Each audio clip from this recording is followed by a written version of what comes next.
কাঁচা আনাজগুলো দিয়ে টমেটো দিয়ে আলু দিয়ে রান্না করব বা করতেছি। তরকারিটাকে ভালো করে কষিয়ে নিচ্ছি, কারণ তরকারি যদি কষানো না হয়, ঠিকমতো লবণ মরিচ ভিতরে না ঢুকে, খেতেও তেমন ভালো লাগে না। তাই ভালো করে কষিয়ে নিচ্ছি।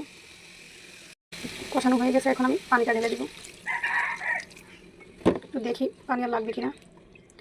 মোটামুটি হয়ে যাবে, কারণ কষানোর মধ্যেই তরকারি অর্ধেক সিদ্ধ হয়ে যায়, 3 ভাগের 2 ভাগে সিদ্ধ হয়ে যায়। আর বাকিটা ঢেকে দিয়ে 2-3টা বলক আসলেই সিদ্ধ হয়ে যায়। তারপরে তো আমি মাছগুলো দিয়ে দিলাম। পাঙ্গাস মাছ বলতে গেলে বাচ্চাদের জন্য জাতীয় মাছ। এই মাছের কাঁটা খুবই কম থাকে আর বাচ্চাদের খেতেও খুবই পছন্দের। বাচ্চারা খুবই পছন্দ করে এই মাছটা।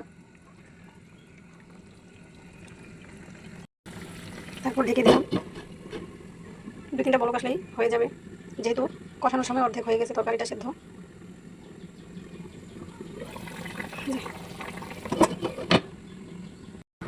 কষানোর সময় মরিচ দেওয়ার আগে আমার ছোটো মেয়ের জন্য কিছুটা উঠিয়ে রাখলাম, কারণ ও তো আবার ঝাল খেতে পারে না, তার জন্য।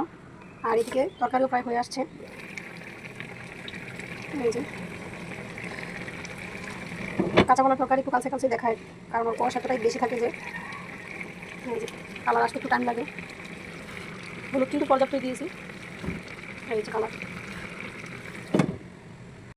এই যে তরকারির ফাইনাল লুক হয়ে গেছে। তরকারি ধোয়ার কারণে কালারটা কেমন আপসা আপসা হয়ে আসছে, ক্লিয়ার দেখায় নাই আর কি, তবে কালারটাও খুব সুন্দর আসছে।